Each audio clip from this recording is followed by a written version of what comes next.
Good morning, everyone. Good afternoon, rather, and welcome back to FinTech Festival India's Mumbai Micro Experience. Now, though we are now at a time where COVID-19 is slowly fading away, but the pandemic did fuel the proliferation of digital modes of payments. The COVID-19 pandemic has fast-tracked digital transformation of the payments ecosystem in India. Besides augmenting the broad-based use of technology, the pandemic has fueled the proliferation of digital modes of payments, propelling the country towards a less cash alternatives. Now, in our next session, we are discussing the financial interactions in a post-pandemic world and the role of digital payments in what was planned as a panel discussion, but will be a dialogue now since two of our speakers could not make it to the panel because of some technical issues. Nevertheless, we have a brilliant dialogue coming your way. And joining us in this dialogue, we have Mr. Hitat Saini, Head of Marketing with Frio. Hitat is joined by Mr. Ranjit Jaiswal, SVP Business Head in Solutions Global Limited. Hitat, we can start the conversation with you. Please take this forward. Thanks, Amit. Thank you so much for all the organizers to bring so many partners on this FinTech forum so that we can quickly discuss and have some kind of a synergy of this growing India and the whole vibe that's going ahead. So happy to be here. Welcome, Ranjit. Would be great if you can maybe give a short intro of yourself and what your company does, and then we can maybe get into it. Sure. Thanks, Siddharth. Thanks, Amit. It's wonderful to be here in the FinTech Festival for this Mumbai event. So just giving a quick introduction about our company first. Let me introduce InSolutions Global Limited for the people who are not aware of our company. It is one of the pioneer fintechs present over more than 2 decades now in India and in some of the geographies such as Middle East, Africa. We have now aspirations to grow in the entire APAC region, as well as in Australia, in New Zealand. And we are also looking at now, building on our MENA region that we have already developed to a certain extent as far as our presence is concerned. So ISG leads within the dynamic payments domain by putting the right technology, people, processes, infrastructure, security, and compliance together. We are essentially a payment service provider. I would not say a payment service provider, but a payment service domain or an ecosystem provider for multiple of our clients. Approximately 50 plus clients are there in India. Most of them are banks. Some of the large banks are associated with us for approximately these 2 decades that I mentioned. ISG acts as a catalyst in simplifying some of the operational difficulties and complexities, support multiple transactions that get processed in the entire payment ecosystem in India, as well as in some of the geographies that I mentioned. We last year itself, we have supported or processed over 17 billion transactions, majority of them in India itself, approximately 90% in India itself. And what we do is with our partners, such as banks or acquirers or issuers or, the fintech service providers or the fintechs that are coming up with newer ideas, along with some of the card schemes that we are working with, we are authorizing, processing, reconciling, and settling, these large number of transactions every day. We also enable participants within the payment ecosystem, for all their compliance requirement. We are very heavy on compliance. We have been one of the pioneers in whatever regulatory compliance that have come up, and we work very, very closely with both RBI as well as MPCI in all of their new payment infrastructure regulatory or guidelines that they come up with. So our suite of products and solutions serve both the acquiring and issuing. Like I said, the entire spectrum is covered, right from issuing the cards to manage the entire card life cycle, till the statementing and the closure of card and daily usage of the card. So all of it is covered in our issuing program. Similarly, on the acquiring side, we provide end-to-end merchant acquiring setup for all sets of payment modes that you can think of, be it the POS or the payment gateway or Bharat QR or any other newer mode of payment such as BNPL, EMI, etc. All of it we authorize, we process, we settle for multiple of our partners. Our design philosophy is very simple, and it is secure, it is scalable. We are also evolving in the newer world, as far as the cloud native technologies are concerned. Easy to integrate, minimum touch is something that we are now following as our philosophy. This makes accepting payments, raising invoices, usage of cards on multiple payments options or domains or ecosystem, and this enables the customers to be able to engage and transact in a digital way much efficiently. I have been associated with ISG for the last 4 years, and I'm managing the acquiring business for ISG, acquiring business as well as product. So yeah, that's from my side. Hitat, if you can also take a couple of minutes to be able to introduce yourself and the company. Thanks, Ranjit. Great, good to know that you and your team are empowering a lot of other fintechs, and I think a lot of work happens behind the scene. As consumers, as businesses, we don't realize how complex this whole mechanism is. This organism of fintech.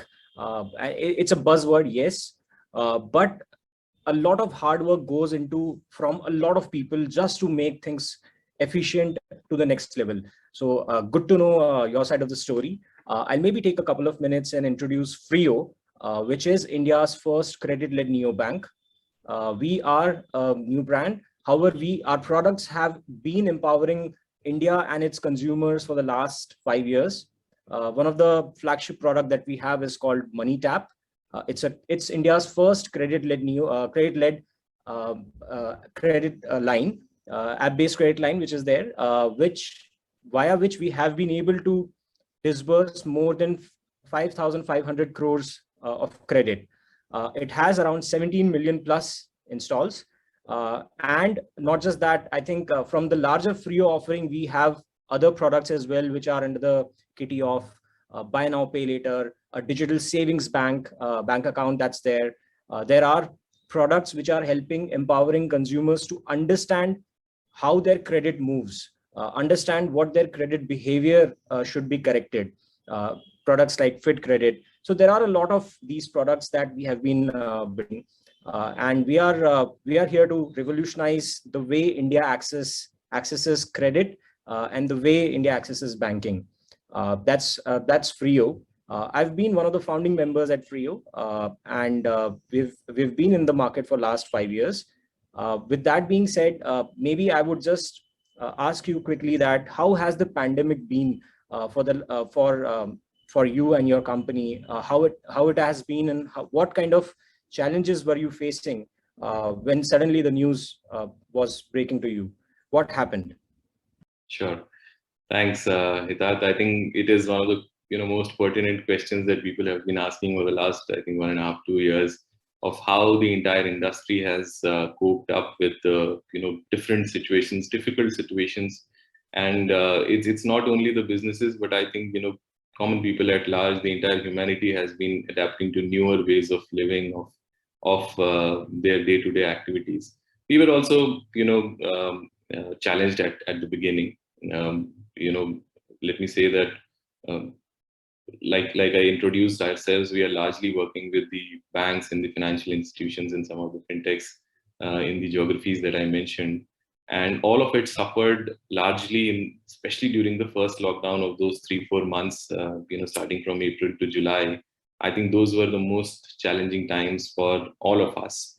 While, when we talk about pandemic, we say that largely it has impacted the digital payments domain positively, and in fact the numbers are a proof of that. However, the first 3-4 months were a real struggle, because suddenly the transactions had dropped down. All the transactions initiated from a POS terminal in various shops that were there, suddenly they were dropped, and people didn't know what to do. Their online orders were not getting delivered because of the complete lockdown.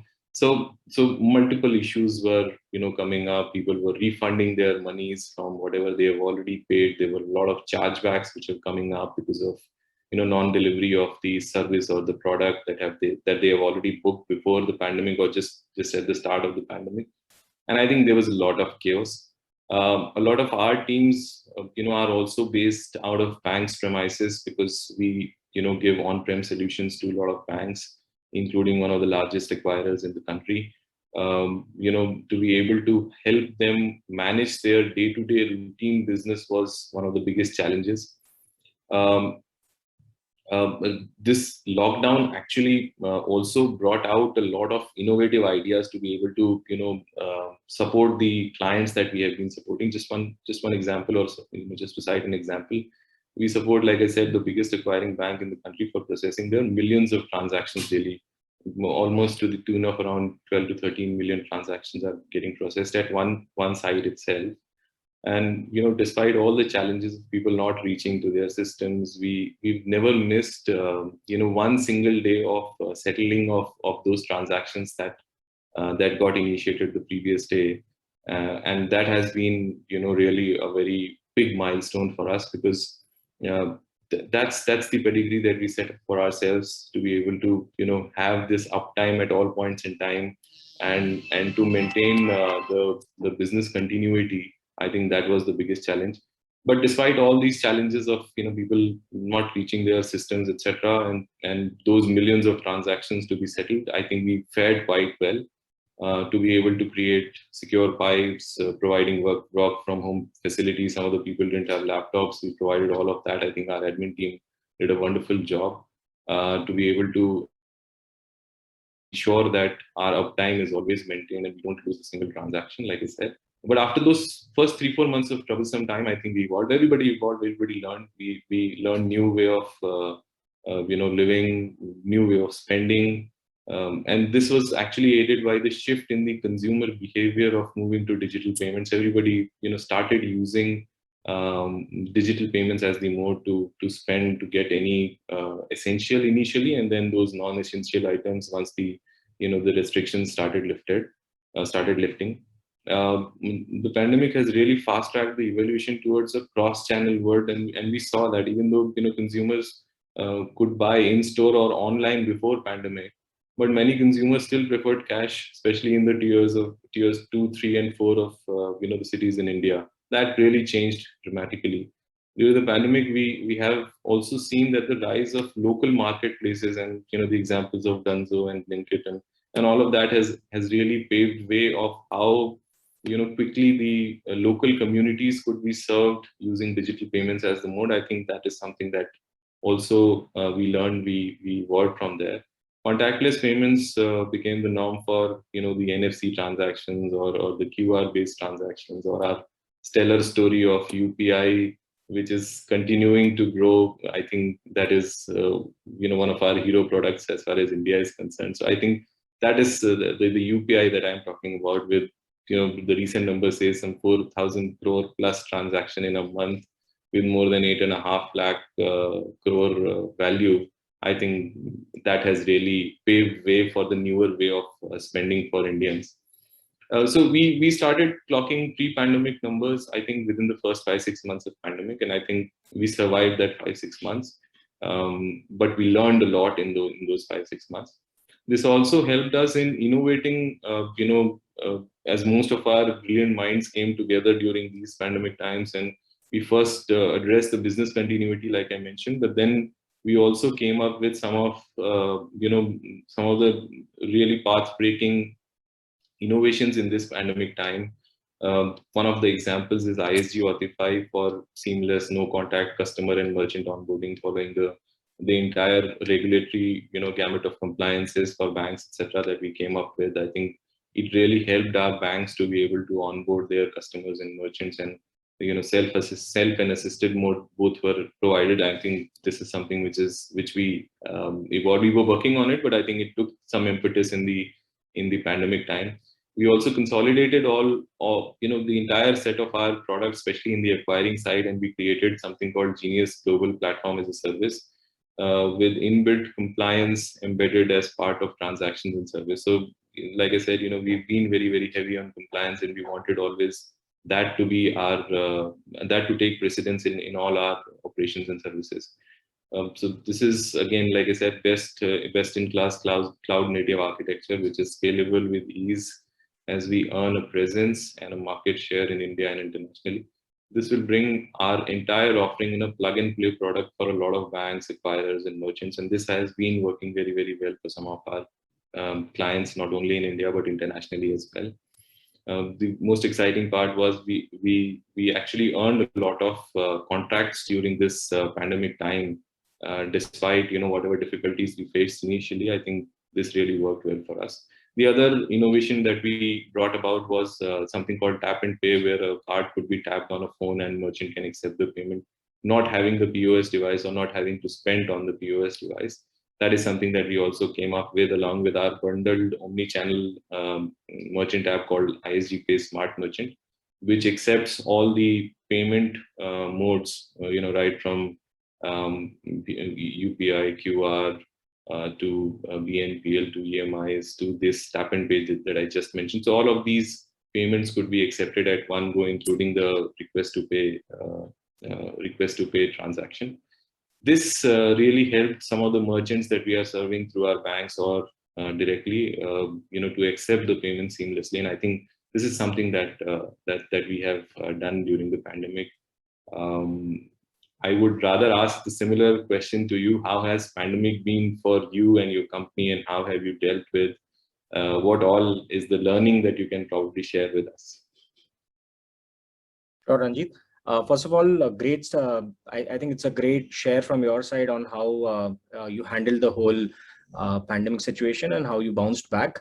Well, if I have to speak something about how pandemic impacted us and maybe at large the whole industry, I think BFSI has seen a lot of challenges the moment this happened with us, and especially because we deal with people's money. Suddenly there were a lot of job losses, there were pay cuts that were there. Customer segments were just going into a very different kind of unanticipated shock that what will happen next. There was some kind of a fear in the whole environment. Obviously, as you said that even physical operations just suddenly got halted. Everything was stopped, right? And then all of us had to put together as a team that, okay, what do we do now? What next? How can we maybe continue to, let's say, go ahead and not let this impact the larger business and ecosystem at large, right? So this was kind of like a very unique problem that we all had faced. I think not just this, I think with this, eventually, there were some more solutions that the government and the larger, let's say, ecosystem proposed for help for the consumers, which were namely moratorium. Then there was another moratorium that was implemented. Similarly, there was restructure of people whose loans were getting impacted. So this is kind of like a big challenge that was continuously being thrown to the lending industry or to the credit industry at large. And obviously with so many fintech players, so brilliant minds in the country working towards it, we have dealt with that to a certain level and bounced back in a very nice manner. However, our approach was very different. What we did was, apart from implementing all of this, apart from addressing these issues, we also took a step back and we realized that today we are playing into maybe just the credit space, and that's great. That is where we were, but we tried to analyze, okay, where are these segments? What kind of needs do they have apart from credit? Is there something else that can be done for them to empower them and bring them into a larger envelope? So that's where our thought stemmed from. And since lockdown, we have launched multiple products, and all these launches have happened only because of figuring out that how can we maybe empower the customer a little bit better. And unfortunately with credit today, a lot of people, in fact, some segments that are new jobbers or segments who are new to credit, they face a very typical problem. That obviously for accessing any kind of a credit product, they need credit history to be there. But again, it's a chicken and egg problem that for having credit history, you need a credit product, or you have to wait a long time until your profile builds up. So that's where I think innovation from neobanks, innovation from fintechs comes into picture.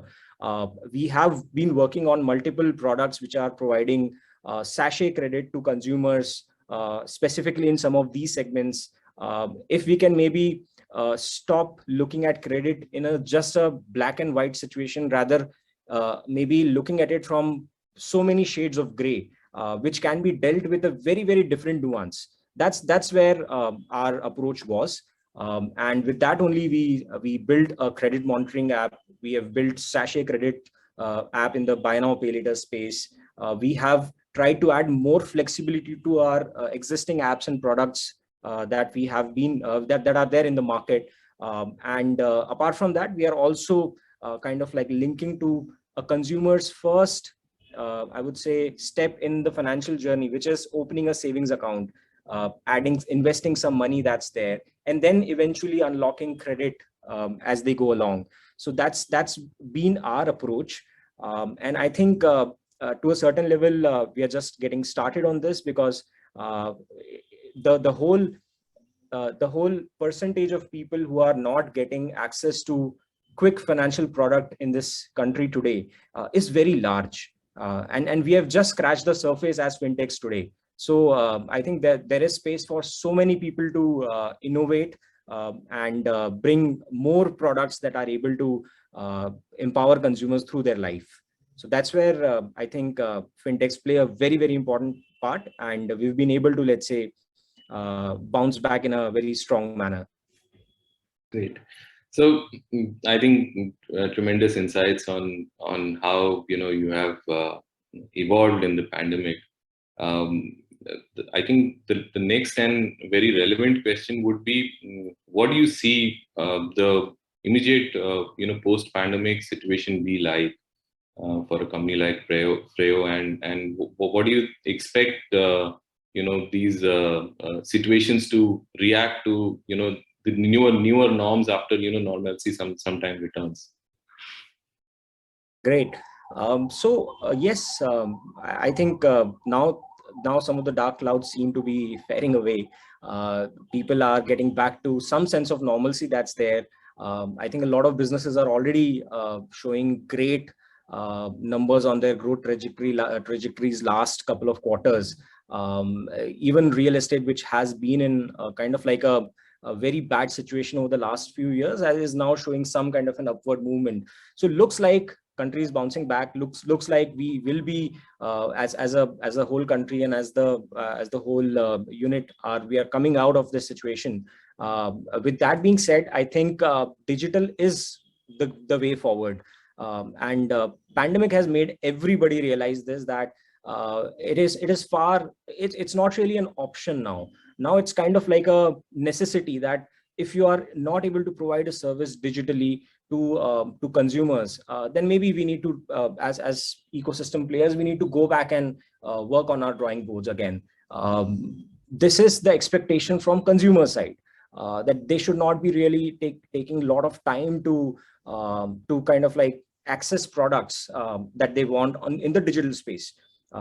As you said, that there have been so many new entrants in grocery, in entertainment, in so many sectors, and especially when obviously the people like you are powering payments through all these players. What is required is that fintech also takes the lead over here. Finance also takes a lead and creates products and gives access to all these products in a digital manner. So that's where that's going to be, let's say, the future of what we're looking at it. Another point is that as we said, that that neo banking is going to be one of the major spotlights for coming few years, because India is now waking up to a very, very new way of banking, which they have seen in the past, but again, this is something that is revolutionized and repackaged in a very, very new experience. In just a few click of buttons, if I'm able to open my account, invest my money, I'm able to transact, I'm just able to quickly add my payments, I'm able to, let's say, go and walk to one of the grocery store or maybe even a chai wala outside and make a digital payment to them, to him. That's something that is that's the power that I think India is now waking up to. And not just in, I would say, tier 1 cities or in metros, but even in the Bharat that's there. I would say that a lot of this action is happening, and again, we are just starting there. So we need to, while we are building our products, I think we need to keep that in mind as well. That how can we, let's say, customize these solutions not just for our metros and tier 1, but also for the larger Bharat, which has so much potential that we guys just don't realize. So that's where we are, and digital is going to be way forward.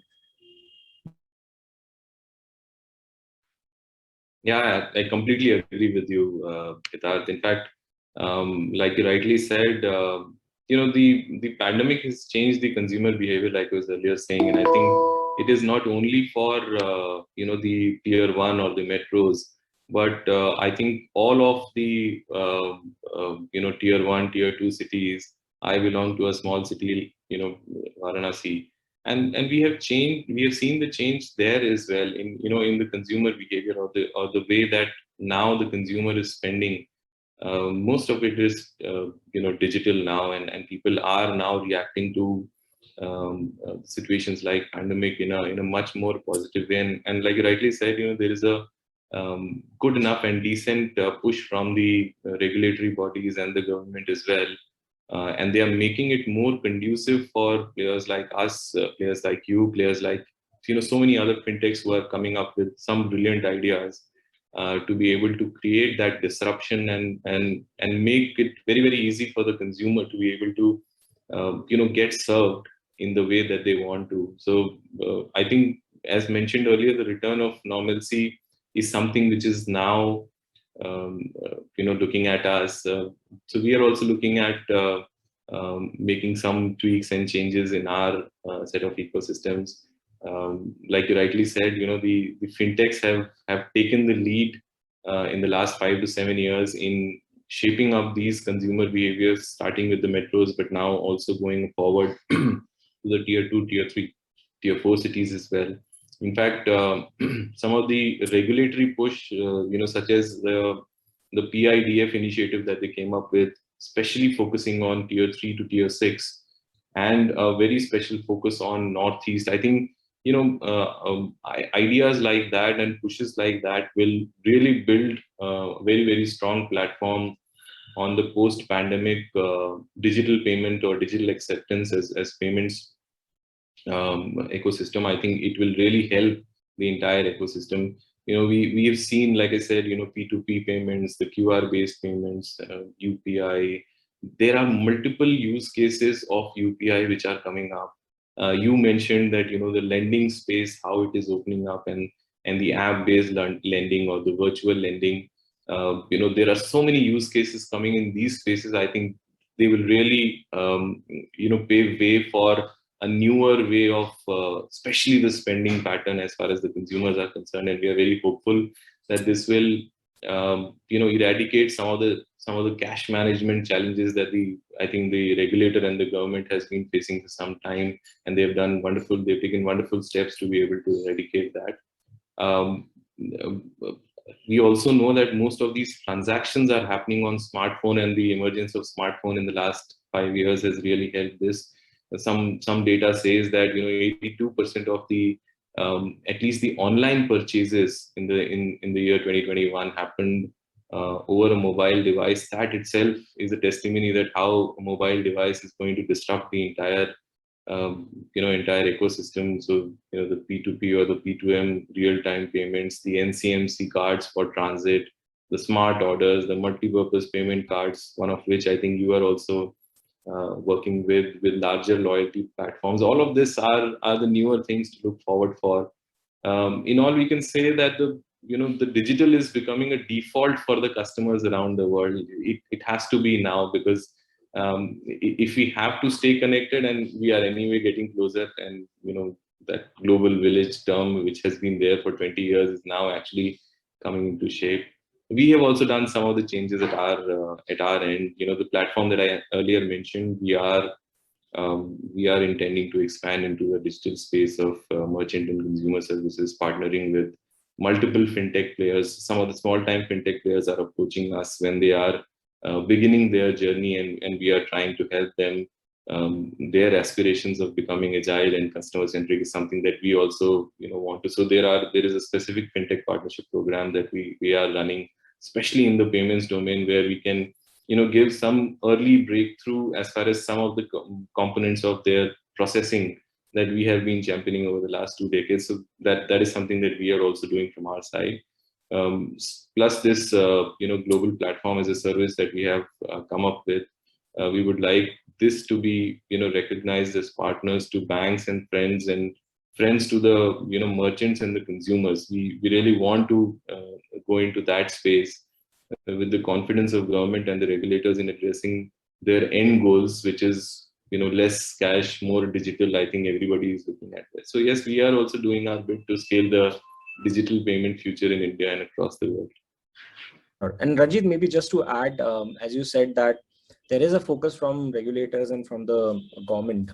I think the recent news of setting up the fintech department from the regulator side, that's a very, very positive confidence for everybody trying to innovate this space, or everybody trying to maybe work towards digitizing this space, because this kind of like formalizes that there is a certain attention that's being paid from the regulators and from the government for all these fintechs. So I think it's a very, very positive and a strong move that's been done very recently. Obviously, we'll have to see as things go along, because a lot of, I think, systems will need to be set up. A lot of regulations will, maybe new regulations will be introduced very soon. So we will have to comply with all of those things. And I think it's fine. It's the part and parcel of the whole evolution from how we have to go from point A to point B. But just paying attention and even acknowledging that, okay, it's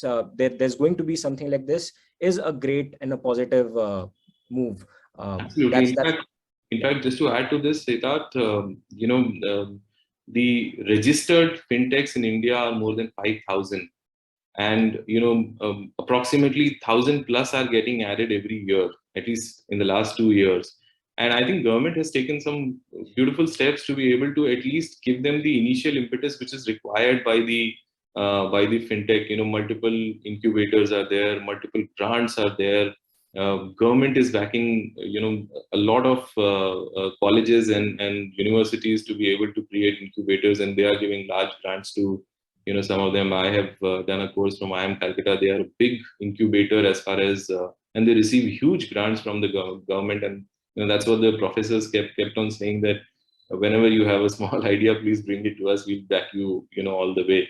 And this is what has really paved the way for the fintechs to really come up, at least implement their ideas for once and see how great it is in the real market scenario. I think that has been wonderful, some wonderful steps taken by the government. Great. And I think even if you look at, let's say, some of the adoption of new tech, and especially from, let's say, when the whole focus of the banking ecosystem used to be in a physical touch point, that's where I think the whole attitude shift has come to the system, wherein more and more banks and maybe more and more, I would say, financial institutions are trying to move from a full physical touch point to maybe a semi-digital or a phygital mode. That's where I think the shift is happening. Maybe would you want to maybe give us 2 cents on that? What do you think about that? Sure. So,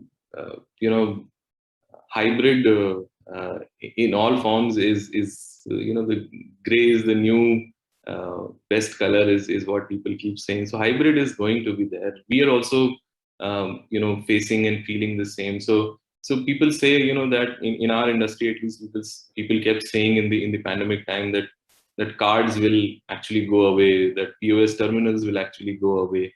But we have seen these things coexist, and we have seen when there were a little less restrictions, the POS transactions reached their pre-pandemic stage in very, very few weeks of the restrictions going up.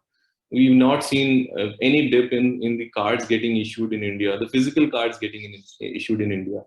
So those things will coexist. But yes, there are newer ways these are virtual cards. There are virtual accounts. There is neo banking, which you are championing, which will come in, which will give a new way of banking for especially these millennials and Gen Zs. They are looking at everything on mobile, and I think they are demanding these services to be now given on a mobile phone rather than going to visit a bank branch. Having said this, I think what we have in our learning during the pandemic is that while these old ways will continue, they will not completely die down. But I think, yes, the consumer behavior has changed. So phygital, the word that you mentioned, is going to be there. And I think players like us will have to adapt to both those scenarios and both those requirements in the ecosystem and serve both. I think that's what I think.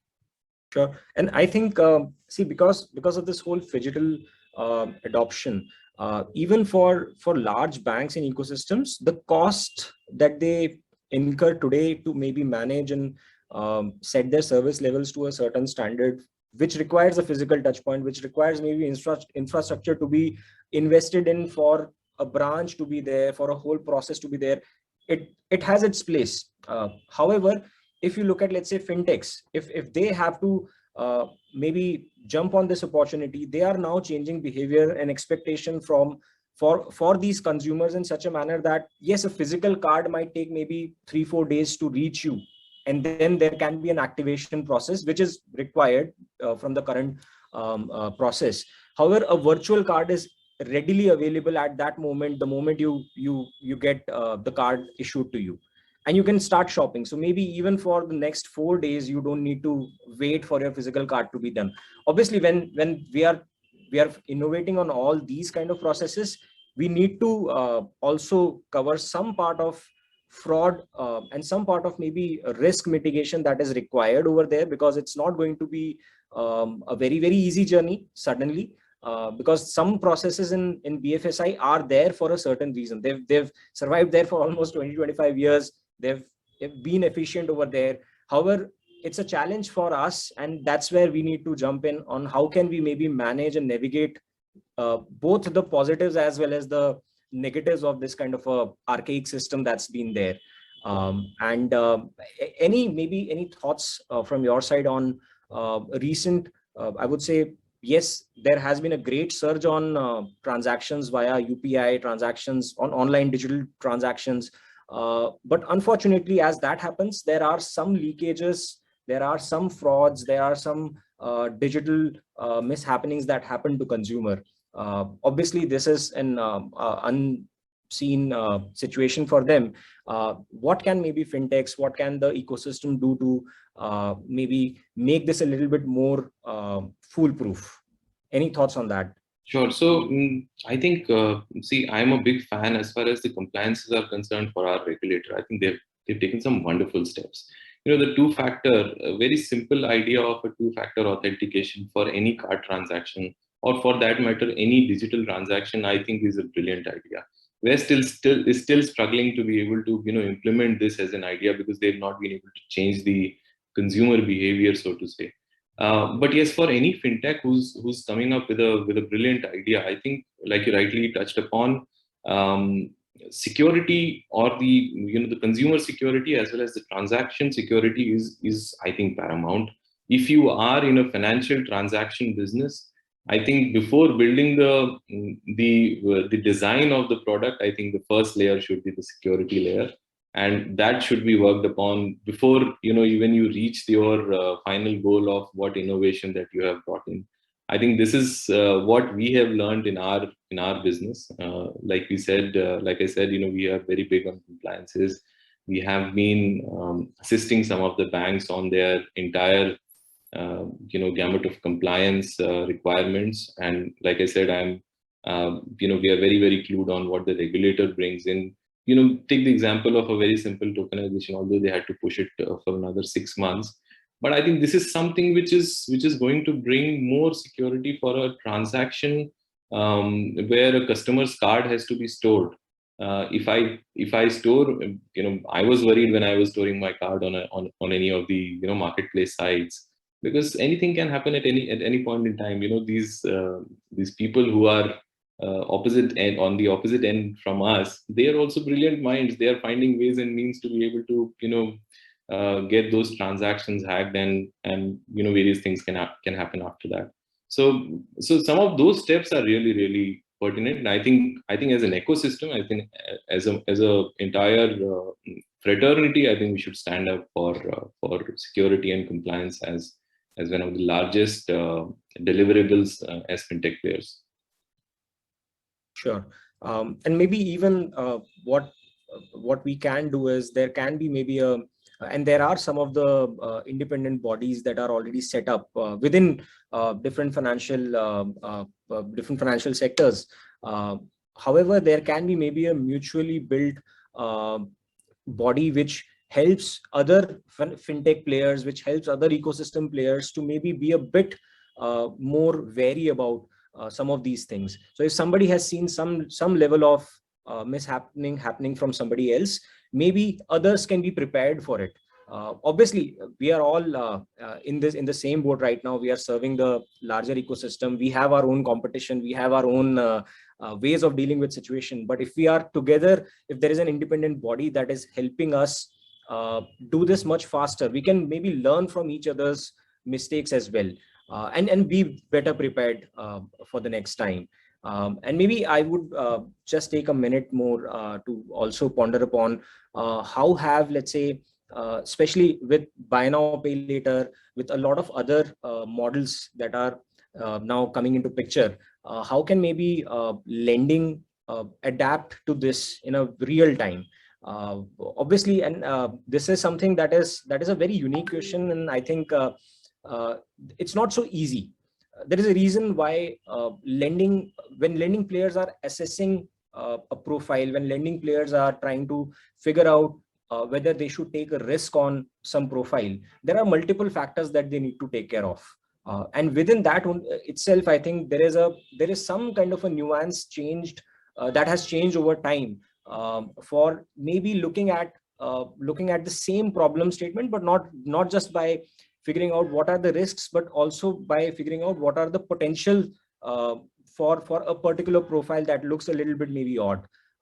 And that's where I think an additional layer of information, of data, of figuring out how can maybe just another one more piece of information about a certain profile change the whole game.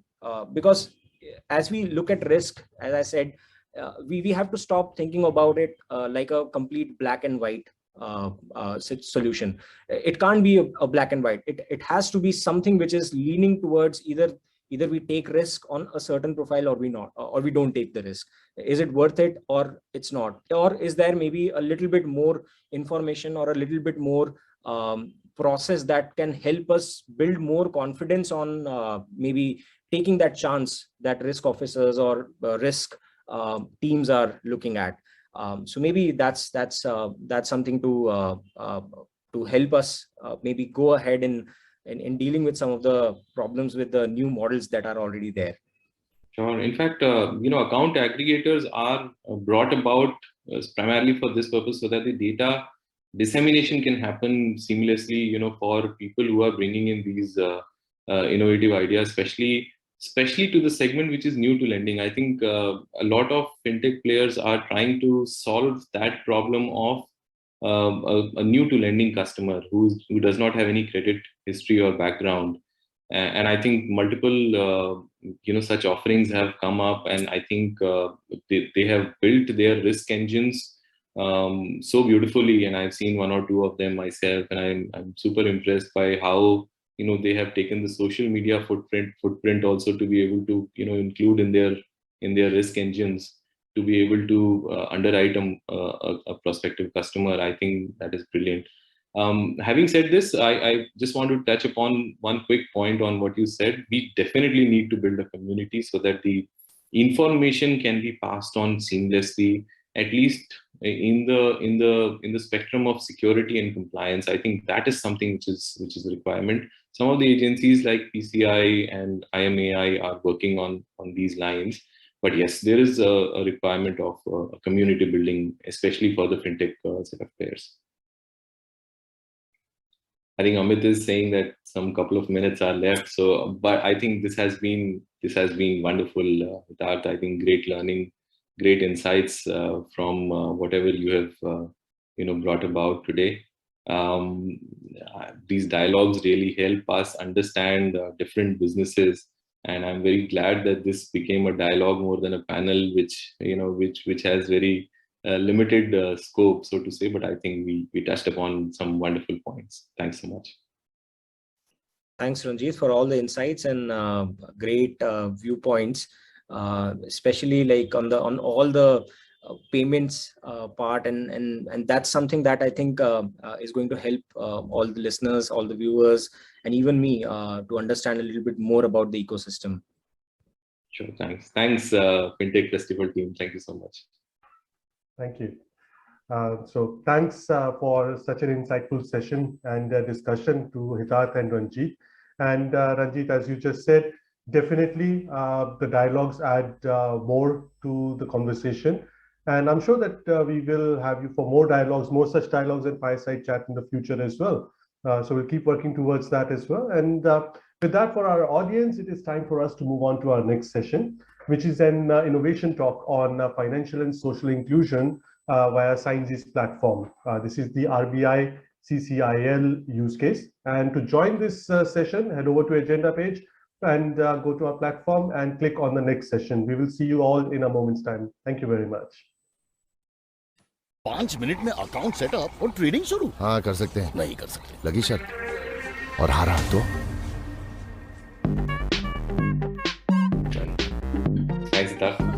It's possible with CoinSwitch Kuber. Download करो और Bitcoin trading start करो. CoinSwitch Kuber, सिक्का चमकेगा. Cryptocurrency is an unregulated digital asset, not a legal tender and subject to market risks and price fluctuation risks. Where there is life, there is hope, there is meaning. But life has its downs as much as its ups. Life is about challenges. Life is about opportunities. Time for joy, time for celebration, and time to introspect. Thankfully, in every one of life's moments, and even beyond life itself, there's LIC. Where there is life, there's always LIC. Zindagi ke saath bhi, zindagi ke baad bhi.